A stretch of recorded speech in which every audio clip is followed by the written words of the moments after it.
முத்துராமலிங்க தேவரின் 118வது பிறந்த நாள் மற்றும் 63வது குரு பூஜை விழாவை முன்னிட்டு பசும்பொன் கிராமத்தில் அமைந்துள்ள தேவரின் நினைவிடத்துல அதிமுக பொதுச் செயலாளர் எடப்பாடி கே பழனிசாமி மற்றும் அதிமுக முன்னாள் அமைச்சர்கள் Dindigul Srinivasan, Sellur Raju, Kamaraj, C Vijayabaskar, RB Udhayakumar, KT Rajendra Balaji, Manikandan, MLAக்கள் ராஜன் செல்லப்பா, கிருஷ்ணமுரளி, செந்தில்நாதன் மற்றும் அதிமுக கொள்கை பரப்பு செயலாளர் பாப்புலர் முத்தையா உள்ளிட்ட அதிமுக நிர்வாகிகள் கலந்து கொண்டு முத்துராமலிங்க தேவருக்கு மாலை அணிவித்தும் மலர் தூவியும் மரியாதை செலுத்தினாங்க.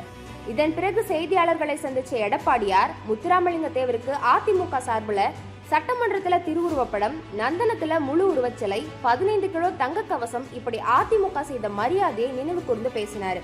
இது மட்டும் இல்லாம முத்துராமலிங்க தேவருக்கு பாரத ரத்னா விருது வழங்க கோரி எழுச்சி பயணத்துல எடப்பாடியார் ஏற்கனவே முன்மொழிந்திருந்தாரு. இப்போ அது தொடர்பா மத்திய உள்துறை அமைச்சர் அமித்ஷாவை நேர்ல சந்திச்சு அதிமுக சார்பில் கடிதம் கொடுத்துள்ளதா எடப்பாடியார் சொல்லியிருக்கிறாரு.